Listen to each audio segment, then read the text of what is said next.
대체 왜 우리 일본이 아니라 한국입니까? 자그마치 50년을 앞서 있었소. 50년을! 도쿄 한복판 일본 경제산업성 긴급대책회의실에서 고위 관료의 절규가 터져 나왔습니다. 참석자들의 시선이 멈춘 곳은 미 정찰 위성이 포착한 단 한 장의 한반도 남단 사진이었죠.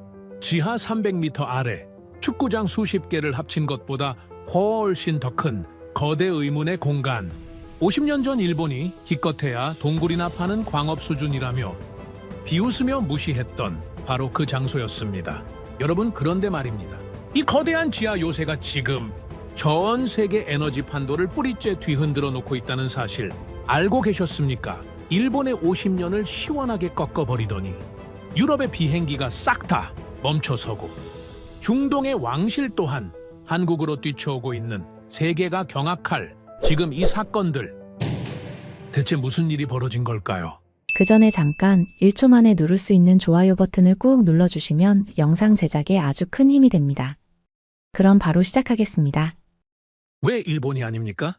경제산업성 회의실에 있던 12명이 일제히 저를 돌아봤습니다. 오전 9시, 호르무즈 해협 봉쇄 이후 10번째 긴급회의였죠.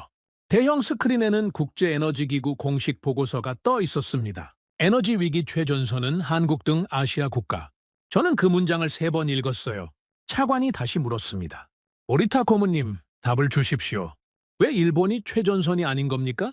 우리가 비축량은 더 많지 않습니까? 저는 잠시 침묵했습니다. 비축량 254일분, 세계 최상위권. 일본이 50년간 쌓아온 성과였죠. 그런데 국제에너지기구는 일본을 언급조차 하지 않았습니다. 한국만 지목했어요. 차관님, 질문을 바꾸셔야 할 것 같습니다. 어떻게 말씀입니까? 우리가 왜 최전선이 아닌 게 아니라 한국이 왜 최전선인가? 그게 진짜 질문입니다. 회의실이 조용해졌습니다. 제 이름은 모리타 켄지입니다. 올해 65이고요. 일본 경제산업성 자원에너지청 전 수석심의관으로 일하다 은퇴한 사람이죠. 지금은 민간에너지연구소에서 고문으로 있습니다. 저는 1978년 도쿄대 경제학부를 졸업하고 그해 통상산업성에 입부했어요. 지금의 경제산업성이죠. 그해 말 일본 정부가 동력자원부 개편 작업에 들어갔고 저는 입부 첫 해부터 에너지정책 실무 라인에 배속됐습니다. 26살짜리 신참이었죠. 그리고 그게 제 인생 전체를 결정했어요. 1980년대 초 일본은 오일 쇼크의 상처가 아직 생생했습니다. 석유 한 방울 나지 않는 섬나라가 중동 산유국들 손에 경제가 흔들리는 걸 전 국민이 몸으로 겪었죠. 그때 일본 정부가 국가 차원 석유 비축 사업을 본격적으로 추진하기 시작했습니다. 저는 그 초기 실무진 중 한 명이었어요. 북쪽 홋카이도부터 남쪽 규슈까지 전국 10곳에 국가 비축기지를 세우는 작업을 직접 뛰었습니다. 그 뒤 30년 넘게 저는 일본 에너지 안보의 현장을 걸어 다녔어요. 중동 산유국 고위 관료들과 테이블을 마주했고 국제에너지기구 회의장에서 일본 대표단으로 앉았죠. 2010년대에 자원에너지청 수석심의관으로 올라갔고 2020년대 초 은퇴했습니다. 저는 평생 한 가지 믿음으로 살아왔어요. 일본이 아시아 에너지판의 중심이라는 믿음. 비축량 세계 최상위권, 기술력 세계 최고 수준, 중동과의 50년 거래 관계. 이것들이 일본 에너지 안보의 기둥이었죠. 저는 그 기둥 하나하나를 직접 세우고 관리해온 사람이었어요. 그런데 오늘 경제산업성 회의실에서 저는 평생 처음으로 답할 수 없는 질문과 마주하고 있었습니다. 차관 후지사와는 저보다 15살 어렸지만 오늘 그의 얼굴은 제 나이보다 더 지쳐 보였죠. 그가 다시 입을 열었습니다. 고문님, 말씀해 주십시오. 이건 단순한 보고서가 아닙니다. 국제에너지기구가 공식으로 낸 평가예요. 이게 각국 정부에 돌고 있단 말입니다. 차관님, 저도 지금 이 상황이 처음입니다. 차관의 표정이 굳었어요. 고문님이 처음이시라면 이 자리에서 누가 이걸 설명할 수 있습니까? 저는 대답하지 못했습니다. 바로 그때 회의실 뒷문이 열리고 비서관이 서둘러 들어왔어요. 손에 종이 한 장을 들고 있었습니다. 차관님, 긴급 속보입니다. 말하세요. 독일 루프트한자 항공이 계열사 보유 항공기 27대의 운항을 전면 중단한다고 방금 발표했습니다. 여름 휴가철 이후에는 국제선 항공기 6대도 추가 중단 예정이라고 합니다. 항공유 가격은요? 지난주 대비 120% 급등입니다. 네덜란드 KLM 항공도 다음 달 항공기 60대 운항 감축을 공식화했고요. 회의실 간부들이 서로 얼굴을 바라봤어요. 저는 테이블 위에 놓인 제 수첩을 내려다봤습니다. 숫자들이 머릿속에서 빙빙 돌았죠.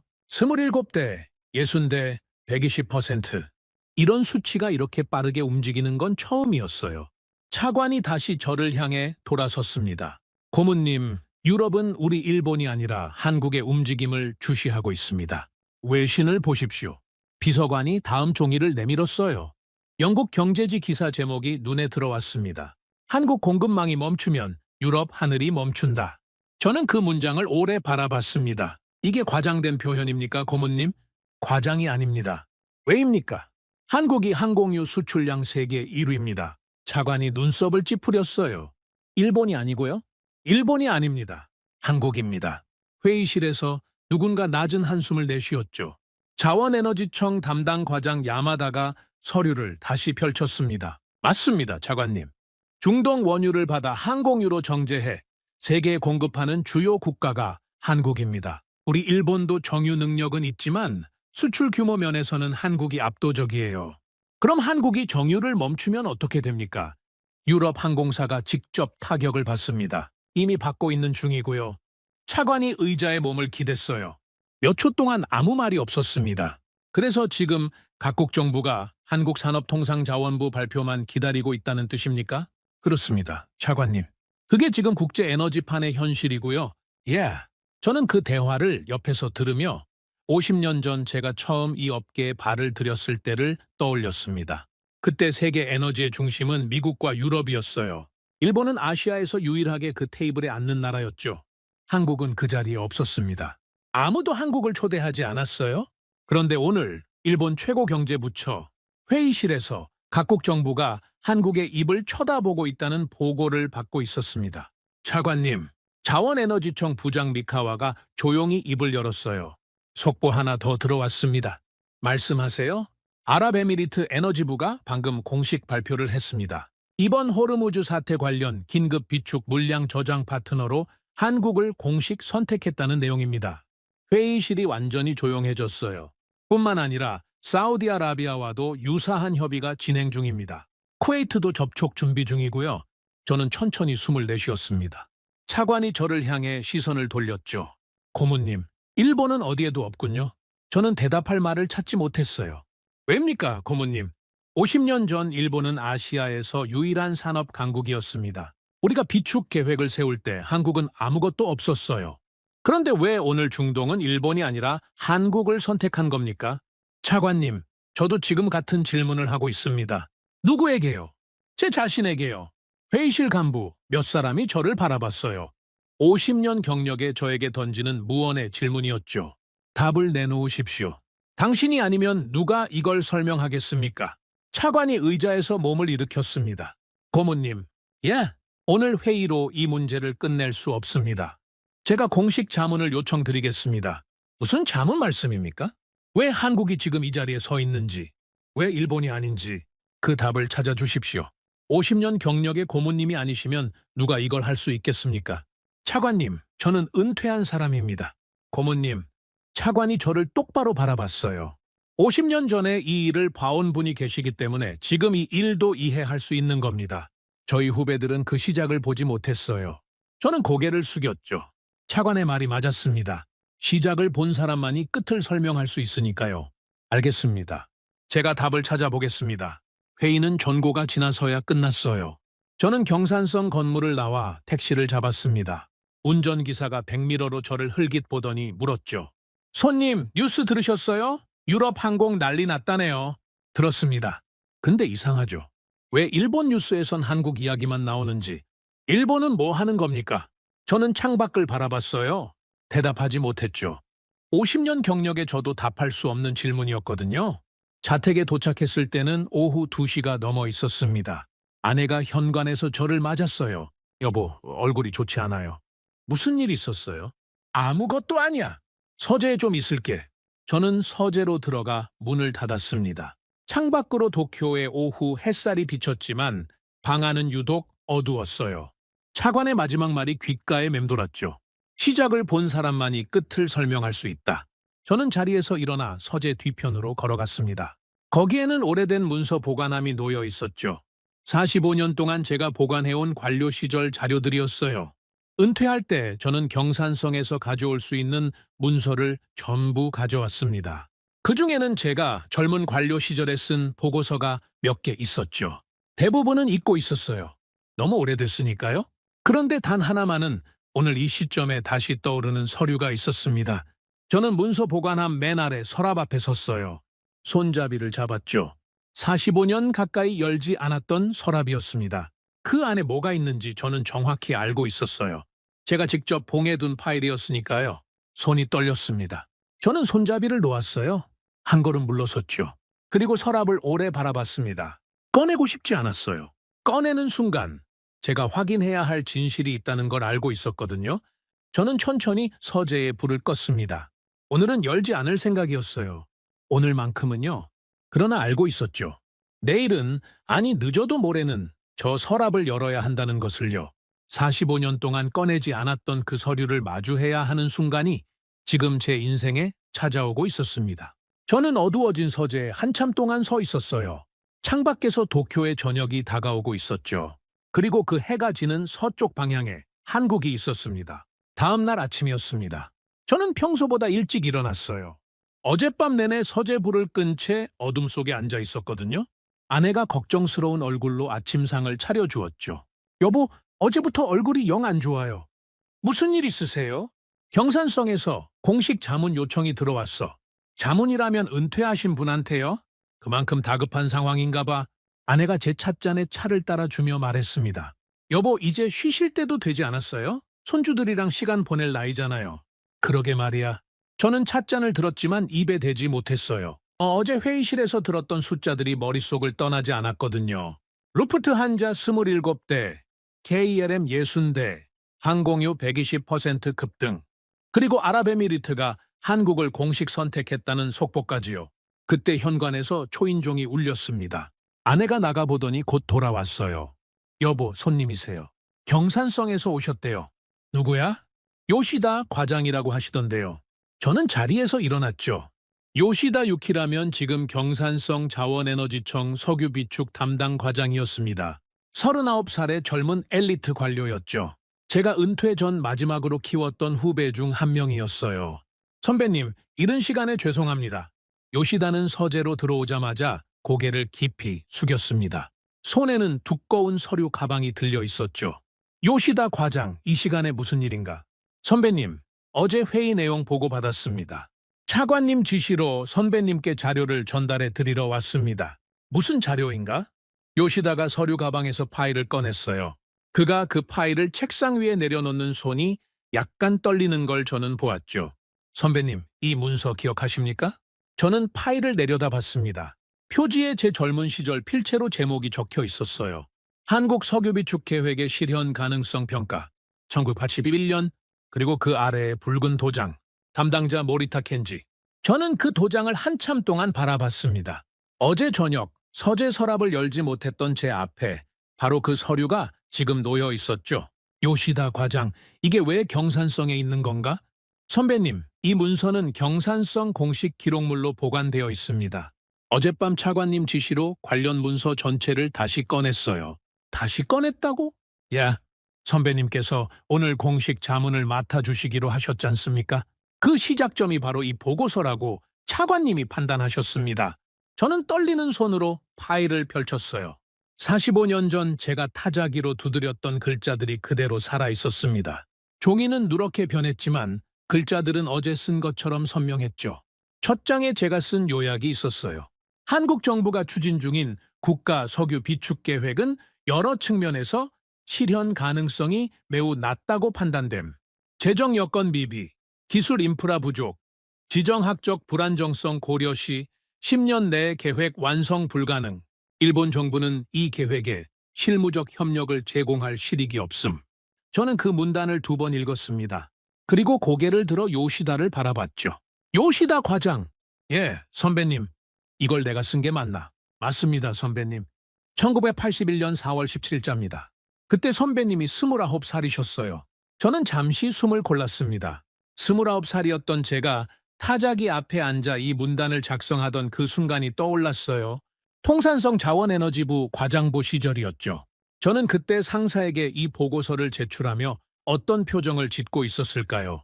아마 자신감 가득한 얼굴이었을 겁니다.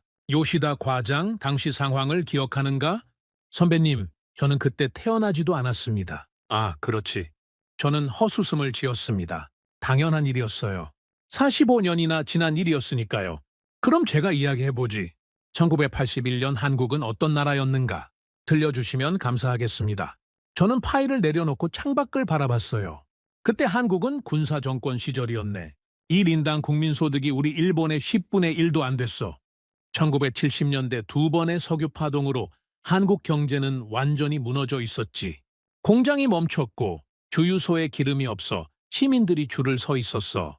그 상황에서 한국 정부가 석유 비축 사업을 시작했다는 거군요. 그렇지. 1980년 6월부터 첫 번째 석유 비축 계획을 수립했어.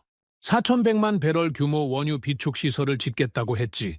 그리고 우리 일본 경산성에 협력 요청을 보냈어. 일본이 협력했습니까? 안 했네. 요시다가 놀란 표정으로 저를 바라봤습니다. 왜 안 하셨습니까, 선배님? 내가 이 보고서를 써서 올렸거든. 저는 다시 파일을 펼쳤어요. 그리고 맨 뒷장에 있는 제 결론 부분을 가리켰죠. 일본 정부는 이 계획에 실무적 협력을 제공할 실익이 없음. 이 한 줄 때문에 한국은 일본 없이 혼자 시작했네. 요시다가 서류를 내려다보다 조용히 입을 열었습니다. 선배님, 당시 판단은 어떤 근거에서 나오신 건가요? 근거야 많았지. 첫째, 한국은 돈이 없었네.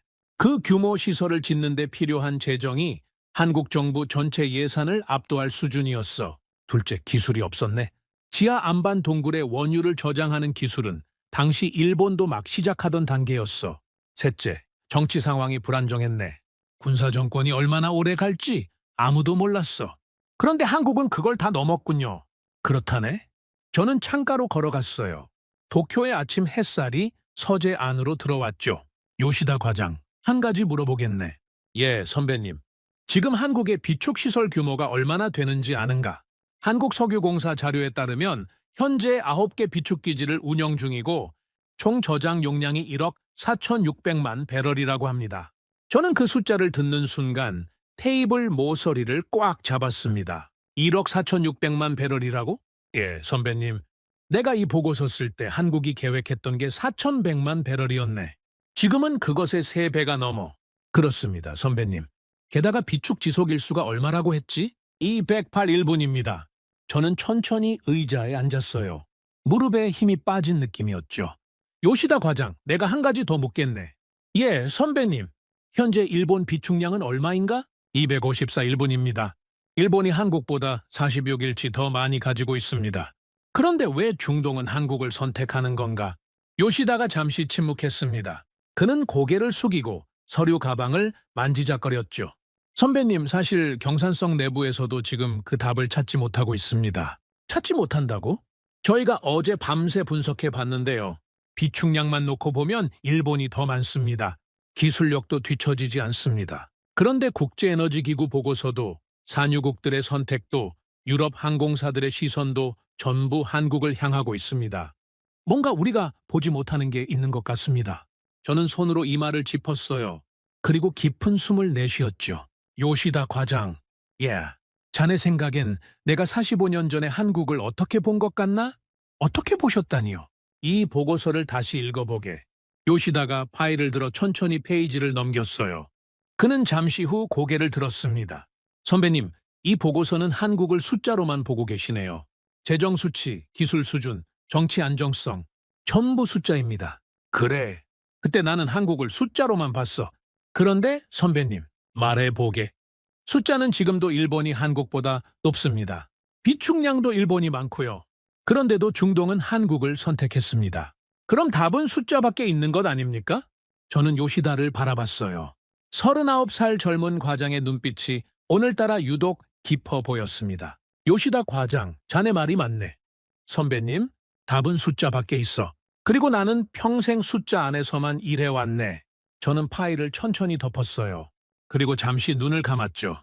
45년 전 제가 이 보고서를 쓸 때는 확신이 있었습니다. 재정, 기술, 정치, 이 세 가지가 갖춰지지 않으면 어떤 국가도 대규모 에너지 인프라를 완성할 수 없다. 그게 제 신념이었어요. 그리고 저는 평생 그 신념 위에서 일본 에너지 안보를 설계해왔죠. 그런데 한국은 제 신념을 깨고 그 계획을 완성했습니다. 그것도 제가 예상했던 규모의 3배를 뛰어넘어서요. 요시다 과장, 예, 선배님. 내가 한 가지 결심이 섰네. 말씀하십시오. 이 답은 여기 도쿄에서 찾을 수 있는 게 아닐 것 같네. 요시다가 고개를 들었어요. 그럼 어디에서 찾으실 겁니까? 저는 창밖을 바라봤습니다. 도쿄의 아침 하늘이 점점 밝아지고 있었죠. 그리고 그 하늘 너머 서쪽에 제가 45년 전에 쓴 이 보고서를 정면으로 뒤집어 놓은 그 나라가 있었습니다. 한국에 가야겠네. 요시다가 잠시 말을 잃었어요. 선배님, 직접 가시려고요? 그래. 내 눈으로 직접 봐야겠어. 그런데 선배님, 한국 측 접촉선은 있으십니까? 저는 고개를 저었습니다. 없네? 그럼 요시다 과장, 자네가 알아봐 주게. 오늘 안에 한국 쪽 인사와 연결할 수 있는지. 요시다는 잠시 머뭇거리다 고개를 끄덕였죠. 알겠습니다, 선배님. 오늘 중으로 경로 알아보겠습니다. 그날 오후 요시다가 다시 저에게 전화를 걸어왔어요. 선배님, 한국 쪽에서 연락이 왔습니다. 누군가? 한국산업통상자원부 자원산업정책관이라고 합니다. 이상현이라는 분이세요. 그분이 뭐라고 하시던가? 요시다가 잠시 뜸을 들였습니다. 선배님, 그분이 직접 선배님을 기다리고 있었다고 하십니다. 저는 수화기를 꽉 쥐었어요. 기다리고 있었다고? 예, 선배님 성함을 아시더라고요. 45년 전 그 보고서에 대해서도요. 저는 대답하지 못했습니다. 수화기 너머 요시다의 목소리도 잠시 멈췄죠. 그리고 그가 마지막으로 한 마디를 덧붙였어요. 선배님, 한국 측에서 내일 인천공항으로 초청한다고 합니다. 저는 천천히 수화기를 내려놓았습니다. 창밖으로 도쿄의 오후가 기울고 있었죠. 내일이면 저는 45년 전 제가 비웃었던 그 나라의 땅을 밟게 됩니다.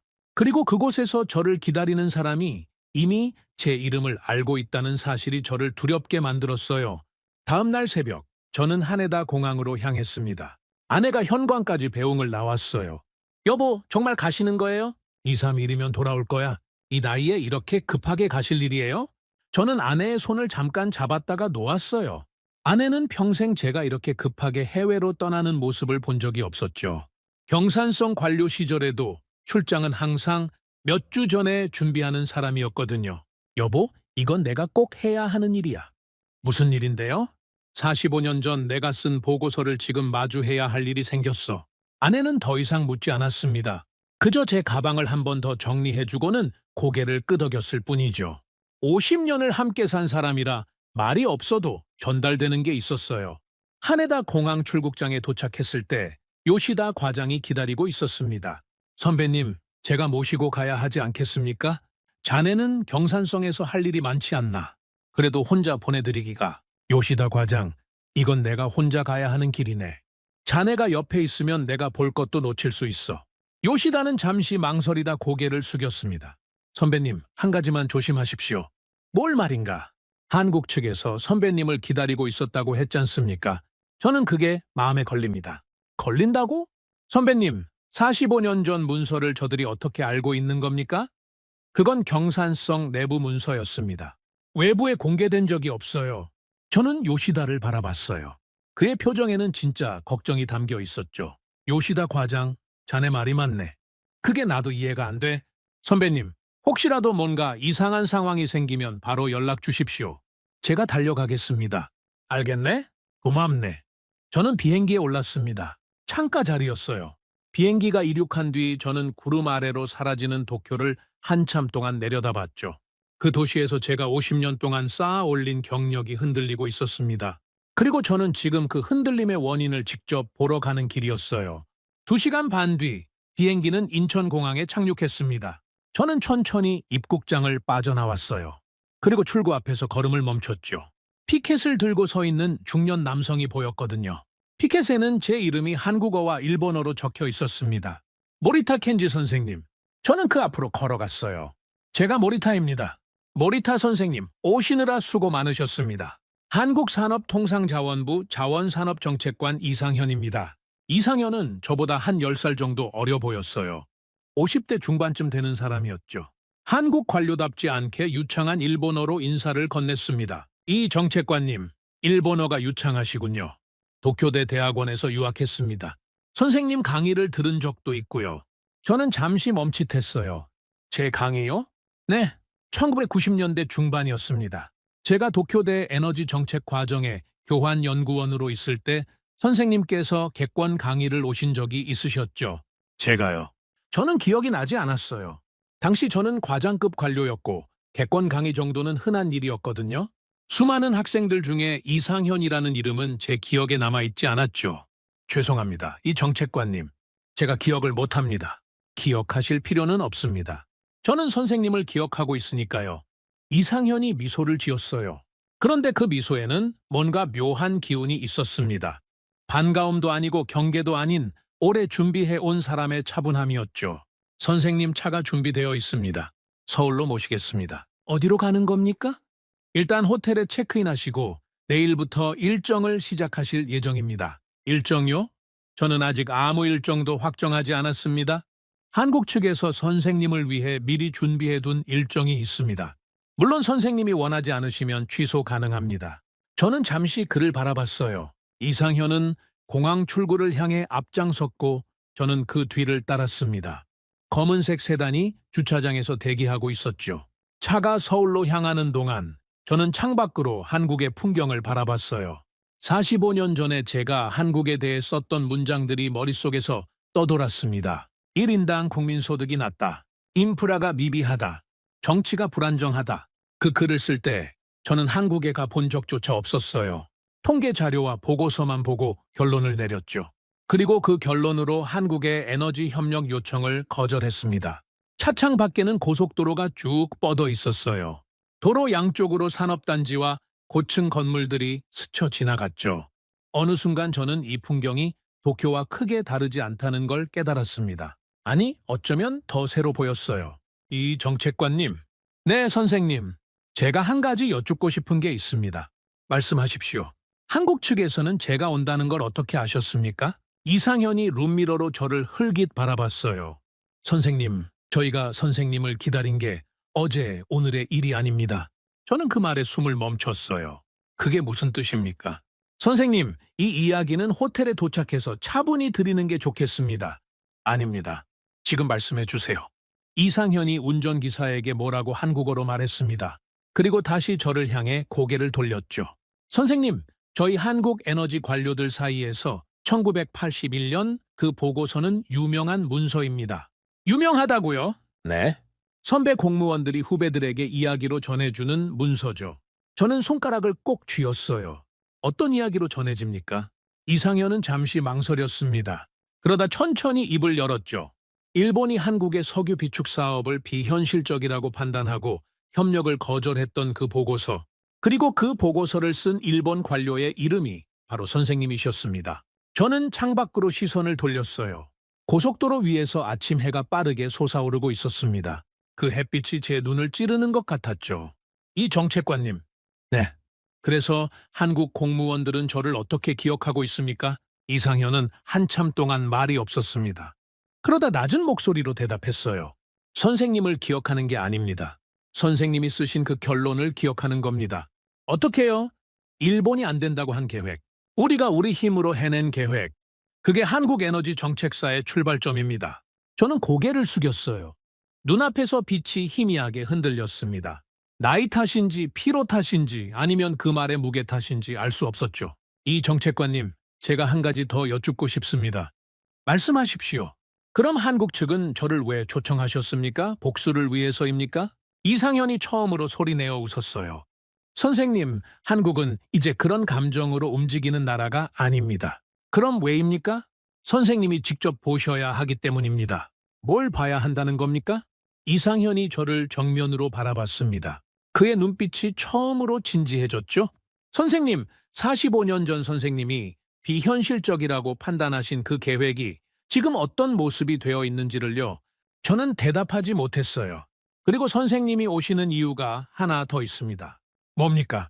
세계 에너지판이 흔들리고 있는 이 시점에 일본이 어떤 선택을 해야 할지 그 답을 찾기 위해서는 선생님께서 먼저 보셔야 합니다. 그리고 선생님 입을 통해 일본이 들어야 합니다. 저는 그 말을 듣는 순간 가슴속 깊은 곳에서 뭔가가 무너지는 소리를 들었어요. 한국은 저를 복수의 대상으로 부른 게 아니었죠. 저를 증인으로 부른 것이었습니다. 일본이 놓친 50년을 증언할 수 있는 유일한 증인으로요. 차가 서울 시내로 들어섰어요. 창밖으로 한강이 보였습니다. 그리고 강 건너편에 고층 빌딩 숲이 펼쳐져 있었죠. 저는 한강을 바라보며 45년 전에 제 자신에게 조용히 물었어요. 그때 내가 뭘 놓친 걸까? 내가 보지 못한 것은 무엇이었을까? 호텔에 도착했을 때는 오전 11시였습니다. 이상현이 프런트에서 체크인을 도와주었죠. 그가 열쇠를 제게 건네면서 말했어요. 선생님, 오늘은 푹 쉬십시오.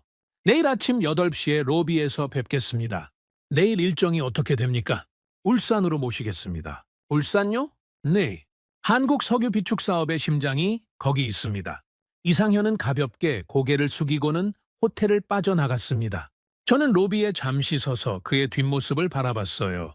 45년 전 제가 종이 위에 붉은 도장을 찍었던 그 계획이 울산이라는 도시에 실체로 존재하고 있다는 사실이 아직도 믿기지 않았습니다. 호텔방에 올라가 창가에 섰어요. 서울의 한낮 풍경이 눈앞에 펼쳐졌죠.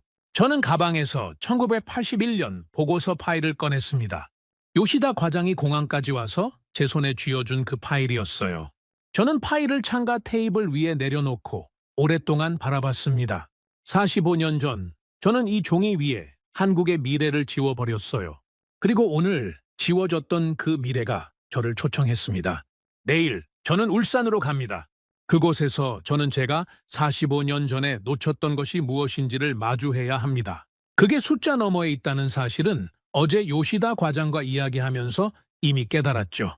하지만 그 숫자 너머에 대체 무엇이 있는지는 저도 아직 알지 못했어요. 창밖으로 서울의 해가 중천으로 올라가고 있었습니다. 저는 그 햇빛을 바라보며 조용히 혼잣말을 했어요. 이제 시작이군. 다음 날 아침 8시. 저는 호텔 로비로 내려갔습니다. 이상현 정책관이 이미 기다리고 있었어요. 그의 옆에 처음 보는 사람이 한 명 더 서 있었죠. 선생님, 오늘 울산까지 함께 모실 분을 소개드리겠습니다. 한국석유공사 비축사업본부장 박정호입니다. 박정호 본부장은 50대 후반으로 보이는 사람이었어요. 건장한 체격에 햇볕에 그을린 얼굴이 인상적이었죠. 그가 고개를 숙이며 인사를 건넸습니다. 모리타 선생님 뵙게 되어 영광입니다. 영광이라니요. 제가 오히려 송구스럽습니다. 선생님, 오늘 제가 직접 안내해 드리겠습니다. 울산 비축기지는 저희 한국석유공사의 심장이라고 할 수 있는 곳입니다. 우리는 곧장 김포공항으로 향했어요. 울산행 국내선 비행기가 대기하고 있었죠. 이 모든 일정이 제가 한국에 도착하기 전부터 이미 준비되어 있었다는 사실이 저를 다시 한번 놀라게 했습니다. 비행기에 오르자 박정호 본부장이 제 옆자리에 앉았어요. 그는 가방에서 두꺼운 파일을 꺼내 테이블에 올려놓았습니다. 선생님, 울산 도착 전에 오늘 일정 간략하게 설명드리겠습니다. 예, 말씀하세요. 오전에는 울산 지하 비축기지를 견학하실 겁니다. 오후에는 바로 옆에 있는 정유 클러스터를 돌아보시고요. 저녁에는 현장 실무 책임자들과 식사 자리가 마련되어 있습니다. 지하 비축기지라고요? 네, 선생님. 한국 비축시설의 상당 부분은 지하에 있습니다. 저는 고개를 살짝 기울였어요. 일본 비축기지는 대부분 지상 탱크 방식이었거든요. 대형 원형 탱크를 수백 개 늘어놓고 원유를 보관하는 구조죠. 지하 비축은 기술적으로 훨씬 까다롭고 비용도 많이 듭니다. 본부장님, 지하 방식을 선택하신 이유가 있습니까? 선생님, 그건 현장에서 직접 보시면 자연스럽게 아실 겁니다. 박정호 본부장은 더 이상 설명하지 않았어요. 그리고 비행기는 이륙했습니다. 1시간 뒤 비행기는 울산공항에 내렸어요. 공항 밖으로 나오니 짙은 바다 냄새가 밀려왔습니다. 저는 큰 숨을 들이쉬었죠. 오랜만에 맞는 산업도시 특유의 공기였어요. 선생님, 이쪽입니다. 우리는 차를 타고 30분 정도 달렸습니다. 차창 밖으로 거대한 공장들이 끝없이 이어졌어요. 정유공장, 석유화학공장, 조선소. 한국 산업의 심장이라는 표현이 과장이 아니었죠. 저는 그 규모에 놀라고 있었습니다. 차가 어느 상이슬게 멈췄어요. 산 입구에 보안 검문소가 있었고 철제문 너머로 깔끔한 도로가 안쪽으로 이어져 있었죠. 박정호 본부장이 보안 요원에게 신분증을 제시했습니다. 요원이 저를 한번 흘깃 본 뒤 문을 열어주었어요. 선생님, 여기가 울산 지하 비축기지 정문입니다. 산 속에 있는 겁니까? 정확하게는 산 아래에 있습니다. 우리는 차를 타고 산 안쪽으로 들어갔어요. 포장도로가 산 내부를 향해 완만하게 내려가는 구조였죠. 저는 창밖을 보며 점점 긴장이 올라오는 걸 느꼈습니다. 5분쯤 내려가자 앞에 거대한 입구가 나타났어요. 검은 터널 입구였죠.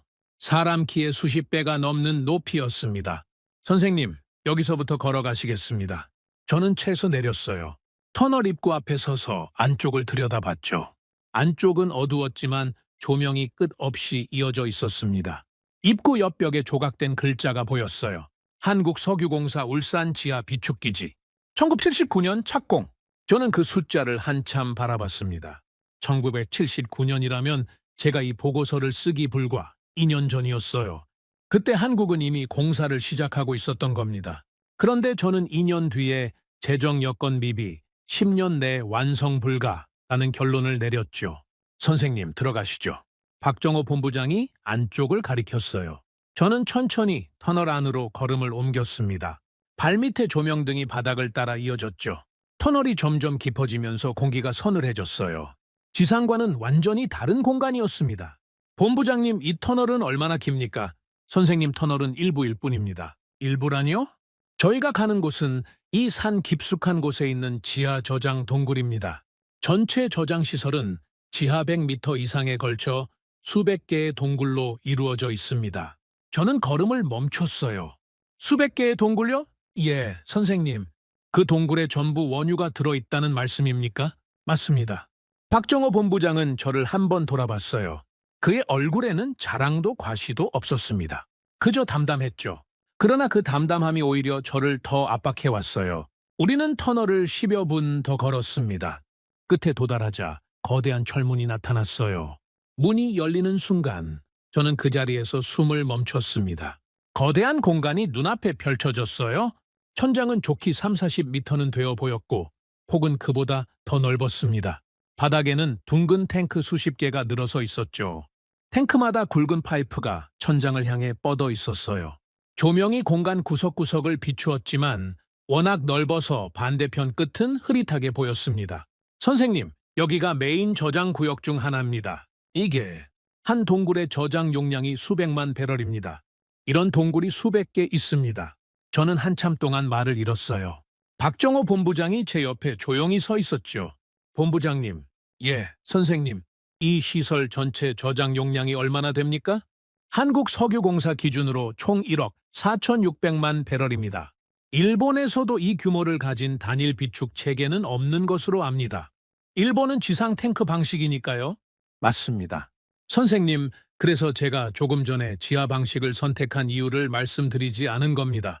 여기 오셔야 이해하실 거라고 생각했거든요. 저는 주변을 천천히 둘러봤어요. 천장에서 내려오는 차가운 공기가 피부에 닿았습니다. 지하 100m. 외부 온도의 영향을 거의 받지 않는 공간. 원유 저장의 이상적인 환경이었죠. 그리고 무엇보다 외부 위협으로부터 완벽하게 보호된 공간이었어요. 테러, 공습, 자연재해. 그 어떤 것도 이 깊이까지 닿을 수 없었습니다. 본부장님, 이런 시설이 전국에 얼마나 있습니까? 현재 9개 비축기지가 운영 중입니다. 남해안 지역에 주로 집중되어 있고요. 9개라. 그리고 최근 정부가 추가 비축기지 건설을 확정했습니다. 호르무즈 사태 이후 긴급 조치로요? 더 늘린다는 말씀입니까? 네, 선생님. 이번에 중동 쪽에서 저장 수요가 폭증해서 민간 상업 비축 공간까지 확대하고 있습니다. 저는 그 자리에서 오랫동안 서 있었어요. 박정호 본부장은 저를 재촉하지 않았죠. 그저 제가 이 공간을 충분히 느낄 수 있도록 옆에 조용히 서 있을 뿐이었습니다. 45년 전 저는 종이 한 장 위에 한국의 이 계획을 지워버렸어요. 재정 미비, 기술 부족, 정치 불안. 그 세 가지 근거만으로 모든 가능성을 닫아버렸죠. 그런데 지금 제 눈앞에는 제가 닫아버렸던 그 가능성이 실체로 존재하고 있었습니다. 그것도 제가 상상했던 규모를 3배 이상 뛰어넘은 규모로요. 박정호 본부장님. 예, 선생님. 1979년에 공사를 시작하셨다고 했지요. 맞습니다. 그때 한국 정부 예산으로 이 공사를 감당할 수 있었다는 게 제게는 지금도 믿기지 않습니다. 제가 45년 전에 판단했던 재정 수치로는 절대 불가능한 일이었어요. 박정호 본부장이 잠시 생각하더니 대답했어요. 선생님, 저희도 솔직히 쉽지 않았습니다. 그때 한국 경제 규모로는 이 사업이 무리였던 게 사실이에요. 그런데 어떻게 해내셨습니까? 선생님께서 기억하실지 모르겠지만 한국은 1970년대에 두 번의 석유 파동을 겪으면서 거의 국가 기능이 마비될 뻔한 적이 있었습니다. 공장들이 멈췄고 대중교통도 제한됐고요. 그때 한국 정부가 내린 결론은 하나였습니다. 어떤 결론이었습니까? 이건 경제 문제가 아니라 생존 문제다. 다음에 또 이런 일이 생기면 우리는 버틸 수 없다. 그러니 무슨 수를 써서라도 비축을 해야 한다. 저는 박정호 본부장의 말을 조용히 들었어요. 그래서 당시 한국 정부는 예산을 짰습니다. 국방비를 일부 돌렸고 외자를 끌어왔고 민간 기업들의 분담도 이끌어냈습니다. 그리고 무엇보다요? 국민들이 이 사업을 지지했습니다. 저는 고개를 들었어요. 국민들이요? 네, 선생님. 석유 파동을 직접 겪은 국민들은 비축의 필요성을 몸으로 알고 있었습니다. 그래서 세금 부담이 늘어도 예산이 다른 곳에서 줄어도 이 사업만큼은 포기하면 안 된다는 공감대가 있었죠. 저는 그 말에 한참 동안 침묵했습니다. 제가 45년 전에 놓친 것이 서서히 드러나고 있었어요. 저는 그때 재정 수치만 봤죠. 그 뒤에 있는 국민의 의지, 국가의 결단, 생존의 절박함. 그런 건 제 보고서 어디에도 적혀 있지 않았습니다. 왜냐하면 제 계산기에는 그런 숫자가 없었거든요. 본부장님, 예, 선생님, 제가 한 가지 더 여쭤봐도 되겠습니까? 얼마든지요. 이 비축 시설을 짓는 동안 일본에는 도움을 요청하지 않으셨습니까? 박정호 본부장이 저를 정면으로 바라봤어요. 그의 눈빛에 처음으로 옅은 감정이 실렸죠. 선생님, 요청했습니다. 1981년에요. 저는 그 말에 시선을 피했어요. 하지만 박정호 본부장은 계속 말했습니다. 일본 통산성의 협력 요청 공문이 갔고 그 요청은 반려됐습니다. 그 반려 이유가 담긴 문서가 바로 선생님께서 쓰신 그 보고서였습니다. 저는 아무 말도 하지 못했어요. 박정호 본부장은 제 침묵을 그대로 두었습니다. 질책도 원망도 없었죠. 그저 팩트를 조용히 전달할 뿐이었어요. 선생님, 그때 일본이 도와줬다면 이 공사 기간이 절반 가까이 단축됐을 겁니다. 그런데 거절당한 뒤 한국은 이렇게 결심했습니다. 어떻게요? 일본 없이도 우리 손으로 해낸다. 그리고 언젠가는 일본이 우리 손을 잡고 싶어 하는 날이 온다. 저는 그 말을 듣는 순간 발밑이 꺼지는 것 같은 느낌을 받았어요. 지하 100m 깊이의 이 공간에서 제가 45년 전에 내린 결정이 제 앞에 실체로 서 있었습니다. 본부장님, 오늘은 이만 나가도 되겠습니까? 선생님, 괜찮으십니까? 괜찮습니다. 바람을 좀 쐬야 할 것 같아요. 박정호 본부장이 고개를 끄덕였어요. 우리는 다시 터널을 걸어 나왔습니다. 지상으로 올라오자 햇빛이 눈을 찔렀어요. 저는 한참 동안 고개를 숙이고 있었죠. 그리고 하늘을 올려다봤습니다. 울산의 하늘은 맑았어요. 멀리 바다 쪽에서 거대한 유조선 한 척이 들어오고 있었습니다. 그 배의 깃발에는 중동 국가의 국기가 걸려 있었죠. 저는 그 배를 바라보며 박정호 본부장의 마지막 말을 떠올렸어요. 언젠가는 일본이 우리 손을 잡고 싶어 하는 날이 온다. 그날이 바로 오늘이었습니다. 박정호 본부장과 저는 울산 지하 비축기지에서 점심 식사를 가볍게 한 뒤 오후에 다시 차를 탔습니다. 목적지는 같은 울산 지역 안에 있는 정유 클러스터였죠. 차로 이동하는 동안 박정호 본부장이 창밖을 가리켰어요. 선생님, 저기 보이시죠? 저는 창밖을 바라봤습니다. 끝도 없이 이어진 공장 굴뚝과 거대한 정유탑들이 지평선을 가득 메우고 있었어요. 그 규모가 도쿄만 일대의 정유 단지를 훨씬 뛰어넘는다는 걸 한눈에 알 수 있었습니다. 본부장님, 이게 전부 정유시설입니까? 네, 선생님. 울산에만 대형 정유사 3곳이 집결해 있습니다. 여기서 처리되는 원유량이 하루 기준으로 세계 최상위권이에요.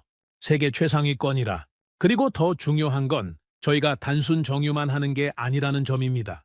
저는 박정호 본부장의 말을 귀에 깊게 들었어요. 지하 비축기지의 충격에서 아직 벗어나지 못한 상태였지만 지금부터 들어야 할 이야기가 더 중요하다는 예감이 들었거든요. 우리는 첫 번째, 정유사 본관 건물에 도착했습니다. 정문에서부터 경비가 엄중했죠. 현관에서 한 남자가 우리를 맞이했어요. 50대 초반의 단정한 인상이었습니다. 모리타 선생님, 환영합니다. 저는 이 회사 전략기획실장 김도현입니다.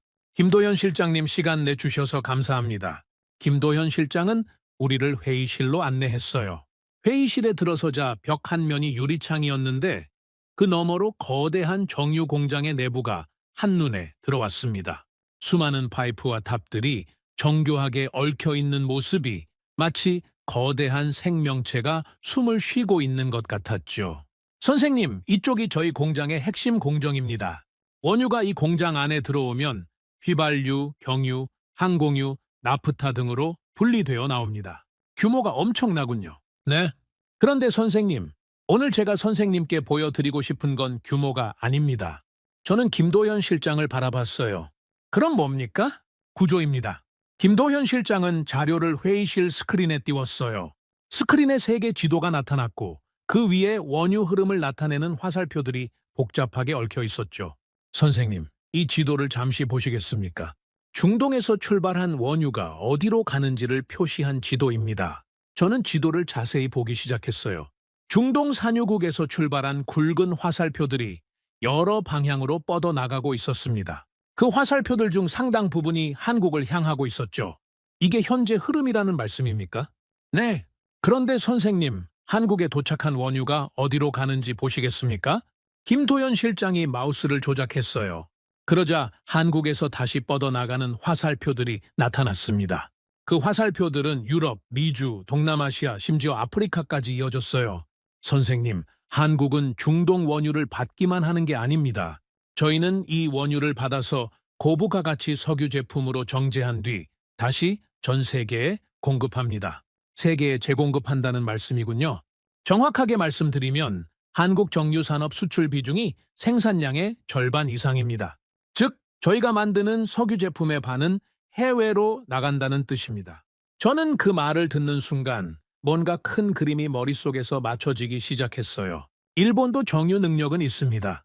그러나 일본의 정유는 기본적으로 국내 수요를 충족하기 위한 것이었어요. 수출 비중이 크지 않았죠. 일본은 석유 제품을 사오는 나라에 가까웠습니다. 그런데 한국은 달랐어요.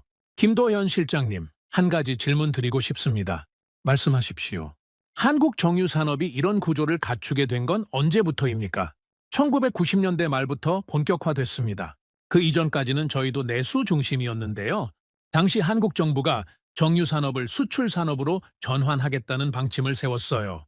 그리고 민간 기업들도 이 방향에 동의했죠. 그때 어떤 판단이 있었던 겁니까? 김도현 실장이 잠시 생각하다가 대답했어요. 선생님, 한국은 석유 한 방울 나지 않는 나라입니다. 그런데 원유를 수입해 정제해서 석유 제품으로 수출하면 그 과정에서 부가가치가 발생합니다. 자원 없는 나라가 자원 산업에 참여할 수 있는 유일한 방법이었던 거죠. 가공무역의 논리군요. 맞습니다. 그런데 선생님, 여기서 중요한 건 규모입니다. 한국은 이 가공무역을 세계 최대 규모로 키웠습니다. 세계 최대요? 네. 현재 한국은 항공유 수출량 세계 1위입니다. 중동 원유로 만들어진 항공유 상당 부분이 한국 정유소에서 나가고 있어요. 저는 어제 회의실에서 들었던 그 문장을 다시 떠올렸어요. 한국 공급망이 멈추면 유럽 하늘이 멈춘다. 이제 그 문장이 왜 과장이 아닌지 분명하게 이해가 됐습니다. 김도현 실장님, 그럼 이 시스템을 한마디로 표현하면 어떻게 되겠습니까? 김도현 실장이 미소를 지었어요. 선생님, 저희는 이걸 허브라고 부릅니다. 허브요. 네, 중동 원유가 들어오는 입구, 정제되는 공장, 세계로 나가는 출구. 이 세 가지가 하나의 공간에서 연결되어 있습니다. 그리고 그 위에 대규모 비축시설까지 갖춰져 있죠. 오늘 오전에 보신 울산 지하 비축기지가 바로 그 구성 요소 중 하나입니다. 저는 그 말을 듣는 순간 머릿속에 뭔가가 선명하게 떠올랐어요. 일본은 50년 동안 저장소를 만들어 왔습니다. 비축량을 늘리는 데 집중했죠. 얼마나 많이, 얼마나 오래 버틸 수 있는가가 일본 에너지 안보의 핵심이었어요.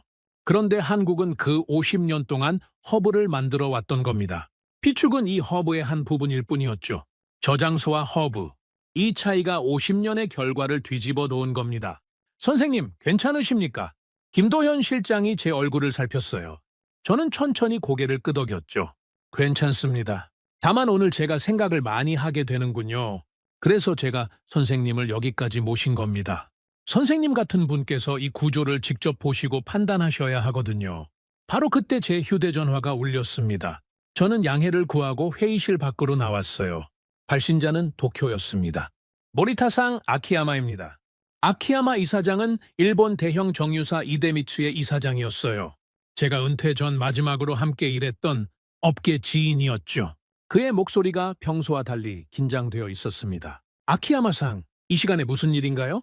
모리타-상, 지금 한국에 계신다고 들었습니다. 그렇습니다. 울산 정유 클러스터에 있습니다. 모리타-상, 솔직하게 여쭙겠습니다. 지금 일본 업계가 어떤 상황인지 아십니까? 어떤 상황인가요? 흔들리고 있습니다. 저는 잠시 말을 잃었어요. 아키야마 이사장은 업계에서 감정을 잘 드러내지 않는 사람으로 유명했거든요. 그런데 지금 그의 목소리에는 분명한 불안이 담겨 있었습니다. 아키야마상, 무슨 뜻인가요? 모리타상 이데미츠뿐 아니라 에너스도 코스모석유도 비슷한 상황입니다. 중동 산유국들이 이번 사태 이후 일본과의 거래 조건을 재조정하자는 요청을 보내고 있어요. 그들이 한국과 체결한 조건을 참고하자는 겁니다. 한국 조건을 참고하자고요? 네. 그런데 저희가 한국과 중동이 체결한 조건 전체를 파악하지 못하고 있습니다. 왜냐하면 그 조건이 단순한 거래 조건이 아니라 비축과 정유, 그리고 공동 트레이딩까지 포함된 복합 구조이기 때문이에요. 저는 그 말을 듣는 순간 조금 전 김도현 실장이 했던 말이 겹쳐졌어요. 한국은 허브를 만들었다는 그 말이요. 아키야마상, 지금 일본 업계에서 원하는 게 뭔가요? 모리타상 선생님께서 한국에서 본 것을 저희에게 알려주십시오. 한국이 어떻게 이 구조를 만들었는지, 중동과 어떤 관계를 쌓았는지 그 답을 저희도 알아야 합니다. 일본이 뒤처지지 않으려면요. 저는 한참 동안 말없이 서 있었어요. 복도 창밖으로 정유 공장의 파이프들이 햇빛을 받아 반짝이고 있었습니다. 아키야마상, 예, 솔직하게 말씀드리겠습니다. 저도 아직 모든 걸 파악하지 못했어요. 모리타상, 그러나 한 가지는 확실합니다. 일본이 지금부터 움직이지 않으면 늦습니다. 정말로 늦어요. 저희는 선생님만 믿고 있습니다. 부디 최대한 자세히 보시고 돌아오십시오. 알겠습니다. 저는 전화를 끊고 회의실로 돌아왔어요. 김도현 실장과 박정호 본부장이 저를 기다리고 있었습니다. 선생님, 긴 통화였네요. 일본 업계에서 걸려온 전화였습니다. 제가 여기서 본 걸 가져가서 전해달라는 요청이었죠. 김도현 실장이 고개를 끄덕였어요. 선생님, 그 마음 충분히 이해합니다. 그래서 저희가 선생님을 모신 거니까요. 김도현 실장님, 제가 한 가지 더 여쭤봐도 될까요? 얼마든지요. 이 허브 구조가 한국만의 것이라는 게 저는 아직 믿기지 않습니다. 다른 나라도 이와 비슷한 시도를 하지 않았습니까? 김도현 실장이 잠시 침묵하더니 대답했어요. 선생님, 시도는 많았습니다. 싱가포르도 중국도 아랍에미리트도 비슷한 시도를 했죠. 그러나 한국처럼 비축, 정유, 수출, 그리고 지리적 안전성까지 네 가지를 모두 갖춘 나라는 없습니다. 네 가지라고요? 네? 그런데 선생님, 가장 중요한 요소가 하나 더 있습니다. 뭡니까? 신뢰입니다. 저는 그 말을 되물었어요. 신뢰요. 네, 선생님.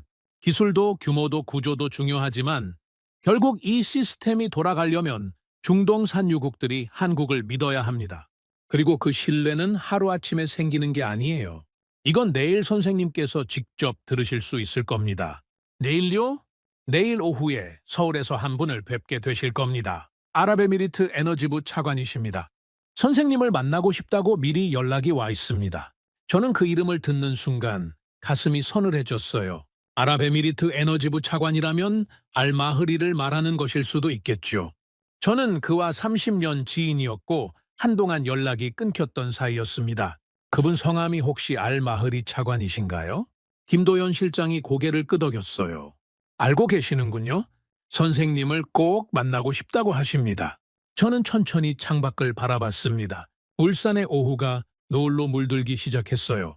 정유 공장의 거대한 실루엣이 붉은 하늘을 배경으로 서 있었죠. 내일 저는 서울에서 알마흐리를 만나야 했습니다. 30년 지인이 지금은 한국을 선택한 산유국의 대표가 되어 저에게 어떤 말을 들려줄지 저는 그것이 두려웠어요. 오늘 울산에서 본 것만으로도 저는 이미 많은 것을 잃었습니다.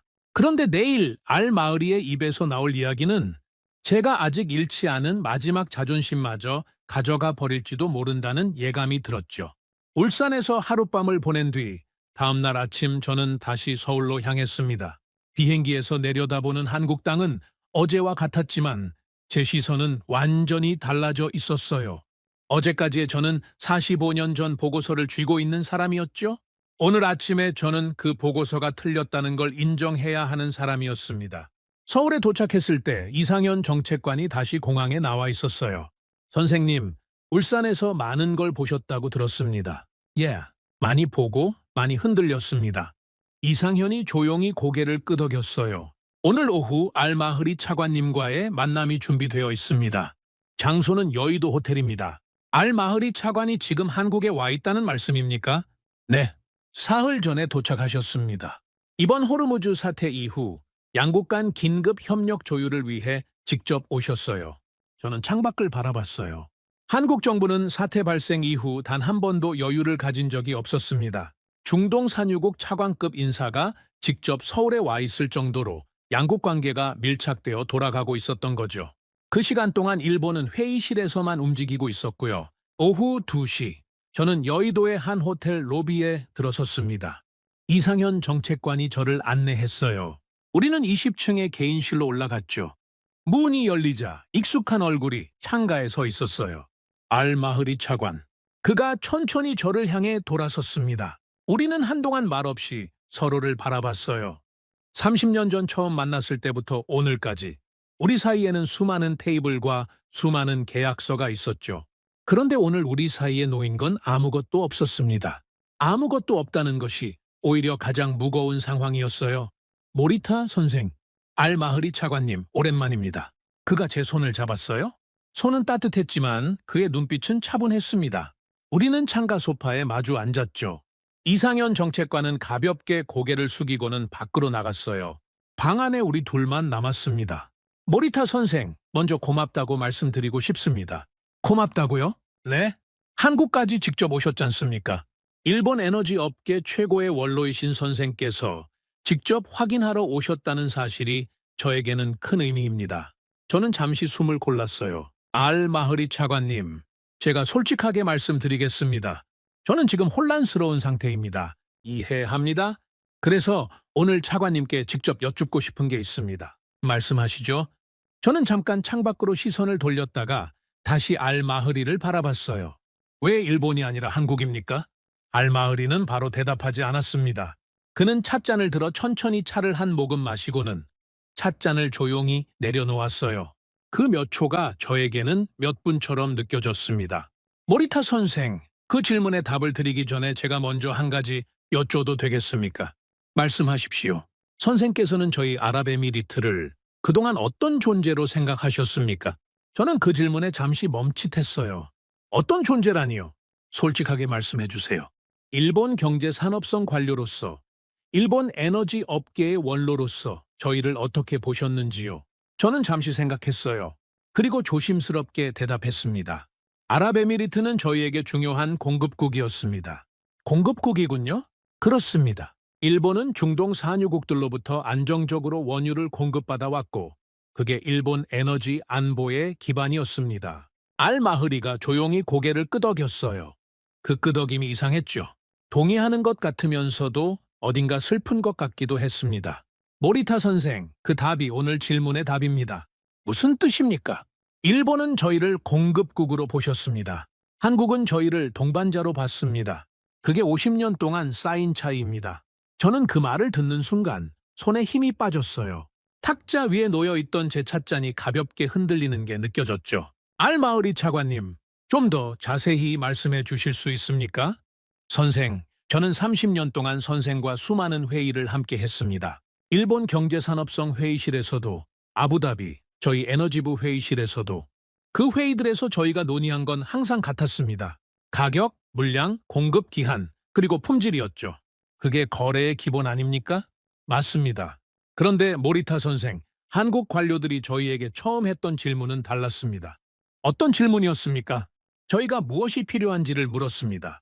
저는 그 말을 잠시 곱씹었어요. 상대가 무엇이 필요한지를 묻는다는 것. 그건 너무 단순해 보이는 질문이었습니다. 그러나 30년 경력의 제가 알마흐리에게 그런 질문을 했던 기억이 있나? 돌이켜봤을 때 저는 쉽게 답을 찾을 수 없었어요. 알마흐리 차관님, 그게 그렇게 큰 차이입니까? 모리타 선생, 저희 아랍에미리트는 산유국이지만 인프라 국가는 아닙니다. 저희는 원유를 가지고 있지만 그걸 세계에 효율적으로 공급할 정유, 인프라, 저장 인프라, 물류 인프라가 부족했습니다. 그렇지요. 그런데 일본은 저희에게 자원 공급만을 요구했습니다. 저희가 가진 약점은 저희가 스스로 해결하라는 식이었죠. 그건 거래의 원칙이지 않습니까? 그렇게 생각하실 수 있습니다. 그런데 한국은 달랐습니다. 어떻게 달랐습니까? 알마흐리가 허리를 조금 숙이며 저를 정면으로 바라봤어요. 한국은 저희 약점을 저희와 함께 풀겠다고 했습니다. 저는 그 말을 듣는 순간 울산에서 김도현 실장이 했던 말이 다시 떠올랐습니다. 한국이 만든 건 허브라는 그 말, 그리고 허브에 들어간 4가지 요소 중 가장 중요한 건 신뢰라는 그 말이요. 알마흐리 차관님, 한국이 구체적으로 어떤 제안을 했습니까? 한국은 저희 원유를 가져가 한국 저장 시설에 두겠다고 했습니다. 그리고 저희를 대신해 세계 시장에 판매해 주겠다고 했죠. 가격 변동에서 오는 위험을 함께 나누겠다고도 했습니다. 저희는 그 제안을 처음에는 믿지 못했습니다. 왜 믿지 못하셨습니까? 자원 거래에서 이런 구조는 들어본 적이 없었거든요. 보통은 공급국이 약자고 수입국이 강자입니다. 그런데 한국은 저희와 대등한 관계를 제안한 겁니다. 저는 그 말을 한참 동안 생각했어요. 그래서 어떻게 되셨습니까? 저희는 시험해 봤습니다. 처음에는 작은 물량이었죠? 한국이 약속을 지키는지 확인하는 과정이었습니다. 지켰습니까? 지켰습니다. 그리고 몇 년에 걸쳐 물량이 늘어났습니다. 저희는 한국 저장 시설을 신뢰할 수 있다는 걸 확인했고, 한국은 저희의 안정적 공급을 신뢰할 수 있다는 걸 확인했습니다. 그게 오늘 이 순간까지 쌓여온 관계입니다. 저는 고개를 숙였어요. 알마흐리 차관님, 제가 한 가지 더 여쭙고 싶습니다. 말씀하세요. 일본은 왜 이런 제안을 하지 못한 걸까요? 일본도 정유 인프라가 있고 저장 능력도 있습니다. 알마흐리가 잠시 침묵했어요. 그러다 조심스럽게 입을 열었습니다. 모리타 선생, 이건 제 개인적인 관찰입니다만 말씀하세요. 일본은 스스로를 저희보다 위에 두셨습니다. 선진국이 개발도상국에게 자원을 사오는 구조로 관계를 이해하셨죠. 그 관점에서는 저희와 동반자가 된다는 발상 자체가 나오기 어려웠을 겁니다. 저는 눈을 감았어요. 알마흐리의 말은 차분했지만 그 안에 담긴 지적은 날카로웠습니다. 일본은 50년 동안 자기 위치를 지켰어요. 그리고 바로 그 위치를 지키려는 자세 때문에 한국이 들어갈 공간을 만들어 주었던 겁니다. 알마흐리 차관님, 지금 아랍에미리트가 한국을 공식 파트너로 선택하신 건 이번 호르무즈 사태 때문이 아니라 지난 50년의 결과라는 말씀이군요. 그렇습니다. 이번 사태는 그저 저희가 오랜 시간에 걸쳐 쌓아온 판단을 세상에 공개하는 계기가 됐을 뿐입니다. 저는 한참 동안 말을 잃었어요. 우리 사이에 다시 침묵이 흘렀습니다. 창밖으로 한강이 보였죠. 멀리 고층 빌딩들이 햇빛을 받으며 서 있었어요. 그 빌딩들 중에 한국 에너지 기업들의 본사가 있을 겁니다. 저는 그곳을 바라보면서 제가 45년 전에 놓친 것이 단순한 숫자가 아니었다는 걸 뼈저리게 깨달았어요. 제가 놓친 건 관계였습니다. 상대를 어떻게 대할 것인가? 상대와 어떤 관계를 쌓을 것인가? 그 질문을 저는 50년 동안 진지하게 던진 적이 없었어요. 저에게 중동은 자원이었고 한국은 계산 대상이었습니다. 그런데 한국에게 중동은 동반자였고 중동에게 한국은 신뢰 파트너였죠. 그 차이가 오늘을 만들었습니다. 모리타 선생, 알마흐리가 다시 입을 열었어요. 알마흐리 차관님. 제가 선생께 한 가지 부탁드리고 싶습니다. 말씀하세요. 일본으로 돌아가시면 이 이야기를 일본 정부와 업계에 전해 주십시오. 지금 일본은 늦었다고 생각할 수 있지만 그렇지 않습니다. 관계는 언제든 새로 시작할 수 있어요. 일본이 아직 늦지 않았다는 말씀입니까? 늦지 않았습니다. 다만 일본이 먼저 자세를 바꿔야 합니다. 공급국을 공급국으로 보는 시선부터 바꿔야 해요.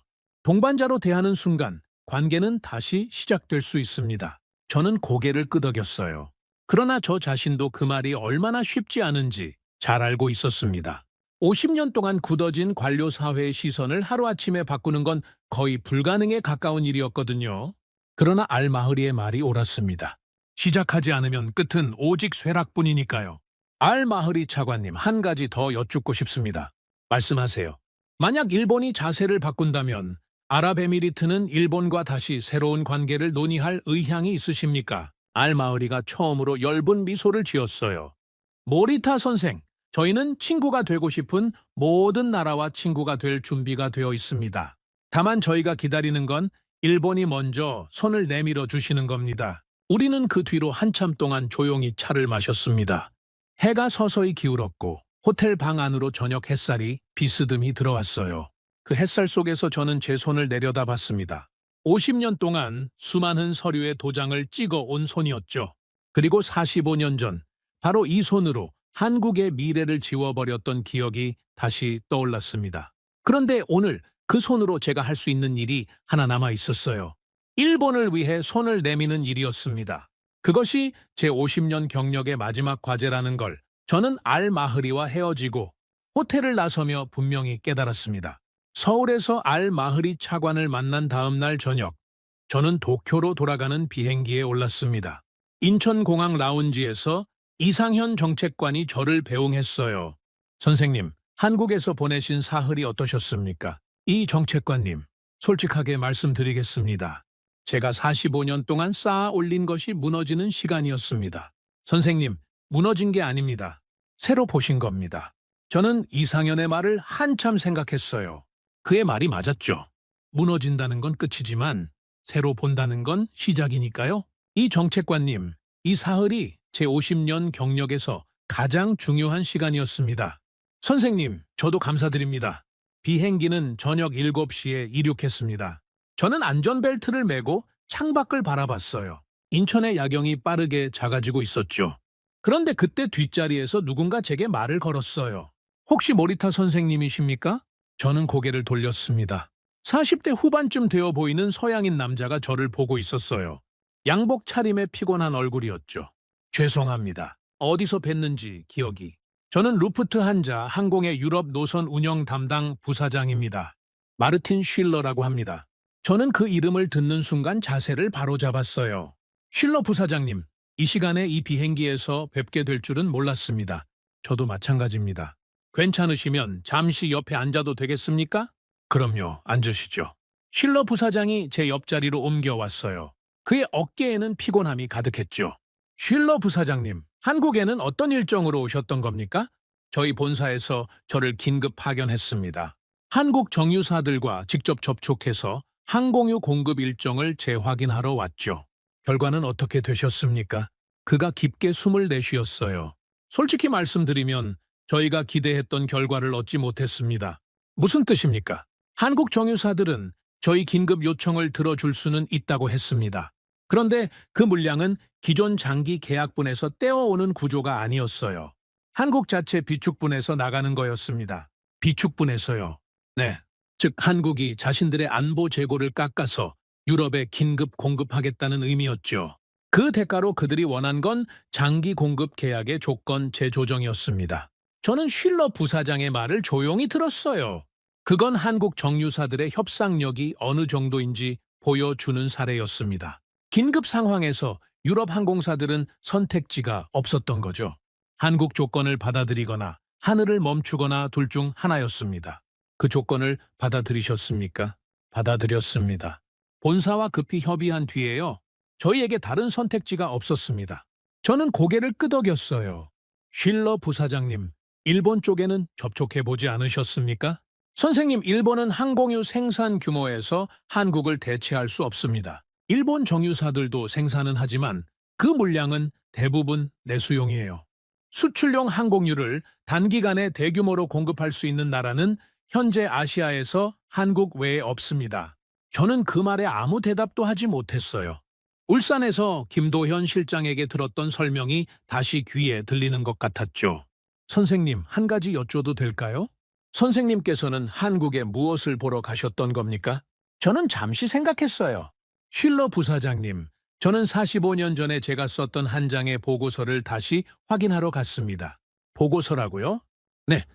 45년 전 일본 정부가 한국의 석유 비축 계획을 비현실적이라고 판단했을 때 그 판단을 한 관료가 저였습니다. 그리고 오늘 제 판단이 틀렸다는 걸 한국 땅에서 두 눈으로 확인하고 돌아가는 길입니다. 쉴러 부사장이 잠시 말을 잃었어요.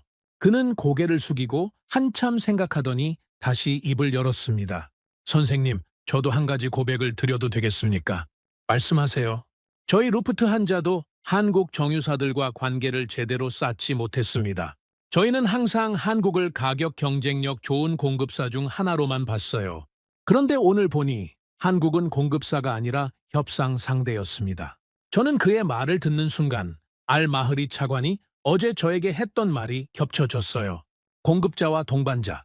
이 두 단어의 차이가 독일 최대 항공사 부사장의 입에서도 똑같이 나오고 있었습니다. 쉴러 부사장님, 한 가지 드릴 말씀이 있습니다.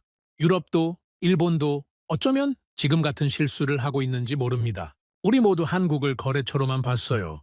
그런데 한국은 지난 50년 동안 거래처가 아니라 시스템을 만들어 왔던 겁니다. 시스템이요? 네? 비축과 정유와 공급과 신뢰가 하나로 묶인 시스템입니다. 그 시스템 안에 들어가야 필요한 때 필요한 자원을 얻을 수 있어요. 밖에서 급하게 주문하는 방식으로는 이제 답이 없습니다. 쉴러 부사장이 오래 저를 바라봤어요. 그리고 천천히 고개를 끄덕였습니다. 선생님, 오늘 선생님을 뵌 것이 제 여행 중 가장 값진 시간이 될 것 같습니다. 선생님께서 도쿄로 돌아가시면 무엇을 하실 예정입니까? 저는 창밖을 바라봤어요. 비행기는 어느새 일본 해안선에 가까워지고 있었습니다. 저는 이제 일본이 늦기 전에 움직이도록 설득할 겁니다. 제 50년 경력의 마지막 과제로요. 늦기 전이란 말씀은 아직 시간이 있다는 뜻입니까? 네? 알마흐리 차관이 제게 그렇게 말씀하셨습니다. 일본이 자세만 바꾸면 관계는 언제든 새로 시작할 수 있다고요. 쉴러 부사장이 엷게 웃었어요. 선생님, 저도 유럽에 돌아가면 비슷한 설득을 해야 할 것 같습니다.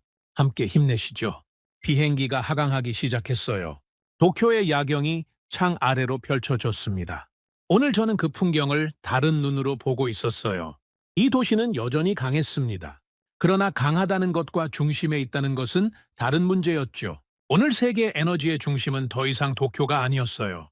서울과 울산으로 이동하고 있었습니다. 비행기가 한해다 공항 활주로에 닿았어요. 저는 쉴러 부사장과 명함을 교환하고 악수를 나눴습니다. 선생님도 일본에서 뜻하신 바를 꼭 이루시길 빕니다. 공항 게이트를 나오자 요시다 과장이 기다리고 있었어요. 그의 얼굴에는 긴장이 가득했습니다. 선배님, 무사히 돌아오셔서 다행입니다. 요시다 과장, 내일 아침에 다 말해주겠네. 그런데 선배님, 한 가지 미리 말씀드릴 게 있습니다. 차관님께서 내일 아침 경산성에서 선배님의 공식 보고를 기다리신다고 합니다. 업계 고위층도 일부 참석하기로 했고요. 아키야마 이사장님도 오신답니다. 저는 걸음을 멈췄어요. 내일 아침 제가 일본 에너지 업계 최고위층 앞에서 사흘 동안 보고 느낀 모든 것을 말해야 한다는 뜻이었죠. 요시다 과장, 내일 아침 몇 시인가? 9시입니다, 선배님. 저는 고개를 끄덕였어요. 공항 밖으로 나오자 차가운 도쿄의 밤바람이 제 얼굴을 스쳤습니다. 45년 전 젊은 관료로서 한국을 비현실적이라고 단정했던 제 자신이 떠올랐어요. 그 젊은 관료가 65이 되어 자기가 틀렸다는 걸 일본 최고위층 앞에서 고백해야 하는 순간이 내일 아침에 기다리고 있었습니다. 저는 그 고백이 두려웠어요. 그러나 동시에 그 고백이야말로 제가 이 생에서 마지막으로 일본에 기여할 수 있는 유일한 방법이라는 것도 알고 있었습니다. 다음 날 아침 9시, 저는 경제산업성 회의실에 섰습니다. 3일 전 제가 왜 일본이 아닙니까? 라는 질문을 받았던 바로 그 방이었어요. 그러나 오늘은 12명이 아니라 20명 넘는 사람들이 저를 바라보고 있었죠. 차관 후지사와가 맨 앞줄 가운데에 앉아 있었고 그 옆에 이데미츠 아키야마 이사장이 에너스와 코스모석유 대표들이 나란히 앉아 있었어요. 오리타 고모님, 시작해 주시기 바랍니다. 차관의 목소리는 낮았습니다. 저는 단상 앞에 서서 회의실을 천천히 둘러봤어요. 그리고 준비해온 자료를 폈습니다. 그러나 저는 자료를 내려놓았죠. 오늘 이 자리에서 저는 자료가 아니라 제 자신의 이야기를 해야 했으니까요. 차관님, 그리고 이 자리에 계신 여러분. 저는 21번 고르고 입을 열었어요. 저는 사흘 전 이 자리에서 차관님께 답을 드리지 못했습니다. 왜 일본이 아니라 한국이 세계 에너지판의 중심이 됐는가? 그 질문에 저는 침묵했어요. 50년 경력에 저도 답을 몰랐기 때문입니다. 회의실이 조용해졌습니다. 그래서 저는 한국으로 갔습니다. 이 답을 제 눈으로 직접 확인하기 위해서요. 그리고 오늘 제가 거기서 본 것을 여러분께 말씀드리고자 합니다. 저는 잠시 멈췄어요. 그리고 45년 전 보고서를 꺼내 테이블 위에 놓았습니다. 이게 45년 전 제가 쓴 보고서입니다. 한국의 석유 비축 계획을 비현실적이라고 판단한 그 문서죠. 이 보고서 때문에 일본은 한국의 협력 요청을 거절했습니다. 회의실 몇몇이 놀란 표정으로 저를 바라봤어요. 저는 그 시선을 정면으로 받았습니다. 저는 한국 울산 지하 100m에서 제가 비현실적이라고 판단했던 그 계획이 실체로 서 있는 걸 봤습니다. 총 저장 용량 1억 4,600만 배럴. 제가 예상했던 규모의 3배가 넘는 수치입니다. 208 1분의 비축 지속 능력. 세계 상위권이고요. 일본이 254 1분이지 않습니까? 후지사와 차관이 낮게 물었습니다. 맞습니다, 차관님. 수치로만 보면 일본이 여전히 앞섭니다. 그러나 중동 산유국들은 한국을 선택했어요. 국제에너지기구는 한국을 지목했고요. 유럽 항공사들은 한국의 입을 쳐다보고 있습니다. 왜일까요? 저는 다시 한번 회의실을 둘러봤어요. 제가 한국에서 찾은 답은 3가지입니다. 저는 손가락 하나를 들었습니다. 첫째, 저장소가 아니라 허브입니다. 회의실이 조용해졌어요. 일본은 지난 50년 동안 얼마나 많이 쌓을 것인가를 고민해왔습니다. 그래서 세계 최상위권 비축량을 갖게 됐죠? 그런데 한국은 얼마나 잘 움직일 것인가를 고민해왔습니다. 비축과 정유와 수출이 하나의 시스템으로 연결된 허브 구조를 만들었어요. 울산이 그 심장입니다. 중동 원유가 들어와서 한국에서 정제되고 세계로 나갑니다. 한국 항공유 수출량이 세계 1위인 이유가 바로 이 구조 때문이에요. 아키야마 이사장이 고개를 천천히 끄덕였어요. 그의 표정이 굳어 있었죠. 저는 손가락 2개를 들었습니다. 둘째 공급자가 아니라 동반자입니다. 동반자요. 후지사와 차관이 낮게 되물었어요. 네, 차관님. 제가 어제 서울에서 알마흐리 차관을 만났습니다. 아랍에미리트 에너지부 차관이고 저와 30년 지인입니다. 그분이 제게 이렇게 말씀하셨어요. 일본은 저희를 공급국으로 보셨습니다. 한국은 저희를 동반자로 봤습니다. 그게 50년 동안 쌓인 차이입니다. 회의실이 완전히 조용해졌습니다. 한국은 중동 산유국에게 이렇게 제안했어요. 당신들 원유를 우리 저장시설에 두세요. 우리가 대신 세계에 판매해드리겠습니다. 가격 변동 위험도 함께 나누겠습니다. 이건 거래가 아니라 동업이었습니다. 중동은 그 제안을 받고 처음엔 믿지 못했다고 해요. 자원 거래에서 대등한 관계는 들어본 적이 없었거든요. 그런데 한국은 지켰습니까? 에너스 대표가 조용히 물었어요. 지켰습니다. 그게 50년을 쌓아왔고 오늘 아랍에미리트와 사우디와 쿠웨이트가 한국을 선택한 이유입니다. 저는 손가락 3개를 들었어요. 셋째 거래처가 아니라 시스템입니다. 시스템이요? 네? 어젯밤 저는 도쿄로 돌아오는 비행기에서 루프트한자 부사장 쉴러와 우연히 마주했습니다. 그가 한국 정유사들과 긴급 공급 협상을 하고 돌아오는 길이었죠. 그가 이렇게 말했어요. 저희는 항상 한국을 가격 경쟁력 좋은 공급사 중 하나로만 봤어요. 그런데 오늘 보니 한국은 공급사가 아니라 협상 상대였습니다. 회의실 앞 몇 사람이 서로를 바라봤어요. 유럽 최대 항공사의 부사장이 한국 앞에서 이렇게 인정한 겁니다. 왜냐하면 한국은 단순한 거래처가 아니라 비축과 정유와 공급과 신뢰가 하나로 묶인 시스템이기 때문이에요. 그 시스템 안에 들어가야 필요한 때 필요한 자원을 얻을 수 있습니다. 밖에서 급하게 주문하는 방식으로는 이제 답이 없어요. 후지사와 차관이 자리에서 천천히 일어났습니다. 모리타 고문님, 예, 차관님. 그럼 일본은 어떻게 해야 합니까? 저는 후지사와 차관을 정면으로 바라봤어요. 차관님, 알마흐리 차관이 저에게 마지막으로 이렇게 말씀하셨습니다. 일본이 자세만 바꾸면 관계는 언제든 새로 시작할 수 있습니다. 다만 일본이 먼저 손을 내밀어야 합니다. 회의실이 조용해졌어요. 저희가 중동을 공급국으로만 보는 시선을 버려야 합니다. 그들을 동반자로 대해야 해요. 그리고 한국을 경쟁자로만 보는 시선도 버려야 합니다. 한국이 만든 시스템에 어떻게 연결될지를 고민해야 해요. 아키야마 이사장이 자리에서 일어났어요? 모리타상 한 가지 여쭙겠습니다. 예, 아키야마 이사장님. 지금부터 움직이면 정말 늦지 않은 겁니까? 저는 잠시 눈을 감았습니다. 그리고 다시 눈을 떴어요. 늦지 않았습니다. 그러나 내일부터가 아닙니다. 오늘부터여야 합니다. 회의실이 처음으로 움직이기 시작했어요. 몇 사람이 서로 귓속말을 나눴고 차관이 자리에 다시 앉아 메모를 시작했습니다. 저는 그 모습을 단상에서 바라보며 제가 할 수 있는 일은 여기까지라는 걸 알았어요. 앞으로 일본이 실제로 움직일지 아니면 다시 과거 방식으로 돌아갈지 그건 이제 제 손을 떠난 문제였죠. 회의가 끝난 뒤 저는 경산성 건물을 나왔습니다. 도쿄의 봄 햇살이 제 얼굴을 비췄어요. 저는 한참 동안 건물 앞에 서서 하늘을 올려다봤습니다. 50년 전 제가 이 건물에 처음 들어섰을 때의 기억이 떠올랐죠. 그때 저는 26살이었습니다. 자신감이 넘쳤고 제 판단이 언제나 옳다고 믿었어요. 그 젊은 관료가 오늘 65이 되어 자기 판단이 틀렸다는 걸 공개 고백했습니다. 45년 전 자기가 한 줄로 지워버렸던 한국의 미래가 오히려 세계의 중심이 되어 있다는 걸 증언했죠. 이게 제 50년 경력의 마지막 보고였습니다. 저는 천천히 걸음을 옮겼어요. 집으로 돌아가는 길이었죠. 아내가 차를 준비해놓고 저를 기다리고 있을 겁니다. 아내에게 사흘 동안의 여정을 이야기하려면 꽤 오랜 시간이 걸릴 거였어요. 그러나 저는 한 문장으로 요약할 수 있었습니다. 나는 50년 동안 저장소를 만들었지만 한국은 50년 동안 세상을 연결할 시스템을 만들었다. 그리고 저는 마지막으로 조용히 하나의 문장을 스스로에게 말했어요. 나는 한국을 평가하던 사람이었다. 지금 한국이 세계를 평가하는 시대가 왔다. 제 이름은 모리타 켄지. 65세 일본 전 관료. 50년 동안 일본 에너지 안보를 설계해 온 사람. 그리고 45년 전 한국의 미래를 종이 한 장 위에서 지워버렸던 사람. 오늘 저는 그 한국의 이야기를 일본에 전하는 증인이 되었습니다. 그 증언이 일본을 바꿀 수 있을지 저는 알 수 없어요. 그러나 한 가지는 확실합니다. 세계 에너지판의 중심은 더 이상 도쿄가 아닙니다. 서울이고 울산입니다. 그 사실을 인정하는데 저는 45년이 걸렸어요. 일본이 그 시간을 다시 낭비하지 않기를 저는 제 남은 생 동안 조용히 바랄 뿐입니다. 오늘의 사연은 여기까지입니다. 구독과 좋아요는 영상 제작에 아주 큰 힘이 됩니다.